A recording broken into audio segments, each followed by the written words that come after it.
ఆయన ఈ రేవంత్ రెడ్డి ఆయన ఏదో పెద్ద శుద్ధపూస లెక్క మాట్లాడుతుండు. కొడంగల్ల ఆయన కట్టుకున్న ఇల్లే చెప్పుకుంటానున్నది. రేవంత్ రెడ్డి నువ్వు కట్టుకున్న ఇల్లు రెడ్డి కుంటలో సర్వే నంబర్ 1138లో నీ ఇల్లుంది కదా. ఫస్ట్ నీ ఇల్లు కూడా కొట్టు. నీ ఇల్లే రెడ్డి కుంటలున్నది.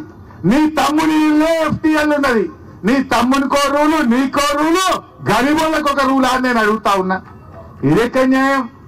ఈ పేదలు ఎంతో జీవితకాలం కష్టపడి ఒకరు ఇల్లు కట్టుకుంటారు.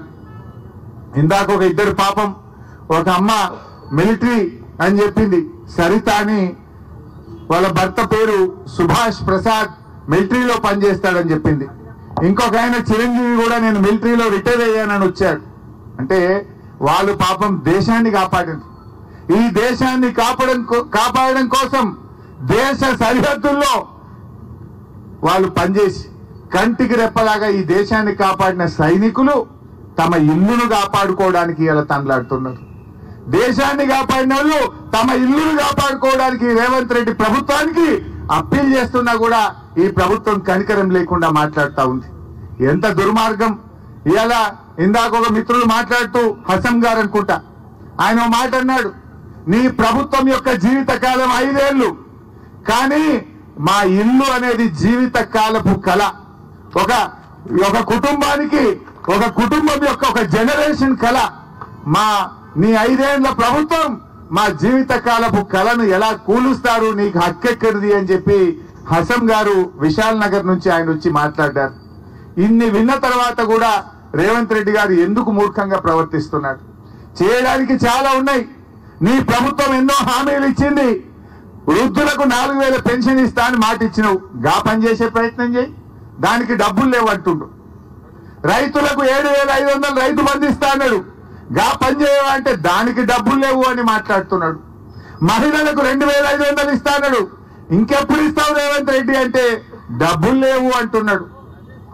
ఉద్యోగస్తులకు DA అంటే డబ్బులు లేవు అంటున్నాడు. మూసి మాత్రం 1,50,000 కోట్లు కట్టాడు. దీనికి ఆడికెళ్ళి వస్తాయి డబ్బులు? దీనికి ఆడికెళ్ళి వస్తాయి డబ్బులు అని అడుగుతా ఉన్నా. ముందు ఇచ్చిన హామీల మీద దృష్టి పెట్టు. ఇవాళ SC, ST, BC, మైనారిటీ హాస్టళ్లలో పిల్లలకు అన్నం పెట్టలేదు. 6 నెలలకెళ్ళి నువ్వు మెస్ ఛార్జీలు కూడా ఇవ్వలే. గా పిల్లలకు, పేదవాళ్లకు అన్నం పెట్టమంటే పైసలు లేవంటావు. సుందరీకరణ, మూసి సుందరీకరణ పేరు మీద 1,50,000 కోట్లు ఖర్చు పెట్టా అంటే ఇది అయ్యే పనా? పైసలు నువ్వు ముందు 1,00,000 కోట్లు డిపాజిట్ చేయి, 1,00,000 కోట్లు డిపాజిట్ చేయి. పైసలు లేవు కానీ పేదోళ్ళ ఇల్లు కూడా కొట్టారట. పేదవాళ్ళను నిద్ర లేకుండా చేస్తా ఉన్నాడు. అందువల్ల మీరెవరు భయపడద్దు. ప్రజాస్వామ్యం యొక్క గొప్పతనం, ప్రతిపక్షం అనేది ప్రభుత్వం తప్పులు చేస్తే ప్రశ్నించడానికే ప్రతిపక్షం ఉంటది. మా మధుసూదనాచారి గారు ప్రతిపక్ష నేతగా శాసన మండలిలో ఉండి వారి వాళ్ళ మీ ముందుకు వచ్చారు. కేసీఆర్ గారు అసెంబ్లీలో ప్రతిపక్ష నేతగా ఉన్నారు. మేమందరం కూడా అసెంబ్లీలో అయినా బయటైనా ఈ ప్రభుత్వం యొక్క తప్పిదాన్ని ఎత్తి చూపుతాం. ఈ ప్రభుత్వం కళ్ళు తెరిపిస్తాం. మీ తెరువు రాకుండా కాపాడుకునే బాధ్యత మాది అని చెప్పి నేను మనవి చేస్తా ఉన్నా. మా శ్రీనివాస్ యాదవ్ అన్నాడు, మా అన్నగారు, అవసరమైతే కాలనీకి ఒక ఎమ్మెల్యే వచ్చి పండుకుంటాం. బుల్డోజర్ వస్తే ముందు మమ్మల్ని కూడగొట్టాలి, మమ్మల్ని కొట్టాలి తప్ప మీ ఇల్లు కొట్టడానికి అవకాశం లేదు. అంత దూరమైన ఉంటాం, మిమ్మల్ని కాపాడుకుంటాం. భయపడద్దు. ఎందుకంటే మీరు జీవితకాలం కష్టపడ్డారు. ఇంక 20 ఏళ్ళు 30 ఏళ్ళ దాకా మీ ఇన్స్టాల్మెంట్లు ఉన్నాయి బ్యాంకులలో. ఈ ఇల్లు కూడా కొట్టాడు, బ్యాంకు ఊరుకుంటాడా? ఏడుండాలి, ఉండడానికి ఏడుండాలి, బ్యాంకులో ఇన్స్టాల్మెంట్ ఎడగట్టాలి, వాళ్ళ జీవితాలు ఏమైపోతాయని అడుగుతా ఉన్నా. అందువల్ల ఇది మీది న్యాయమైనటువంటి డిమాండ్. ఎవరు కూడా ఆందోళన చెందొద్దు. ఇందాక మిత్రుడు చెప్పాడు, ఇదే మూసీ మీద 6 కొత్త ప్రాజెక్టులు కడుతున్నారు.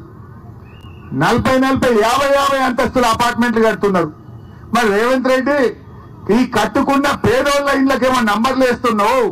ఇదే మూసీని ఆక్రమించి, మూసీ ఆనుకొని 6 పెద్ద మల్టీ స్టోరీడ్ బిల్డింగులు కడితే దాన్ని ఎందుకో ఆపడు, దాన్ని ఎందుకో నోటీసులు ఇయ్యడు, దాన్ని ఎందుకో కూలగొట్టాడు. ఎందుకంటే వాళ్ళు పెద్ద వాళ్ళు. ఈ పేదవాళ్ళు నోరు లేని వాళ్ళను, ఈ పేదవాళ్ళను ఏం చేసినా ఎవరు రాడనుకుంటుండ్రు. ఆ బలిసిన వాళ్ళని మాత్రమేమో దగ్గరుండి కట్టిస్తుండు, పేదోళ్లకు మాత్రం నోటీసులు ఇస్తుండు. కానీ ఈ పేదవాళ్లకు బీఆర్ఎస్ పార్టీ ఉన్నది, కేసీఆర్ గారు మీకు అండగా ఉన్నారు, ధైర్యంగా ఉండండి అని నేను మనవి చేస్తా ఉన్నా.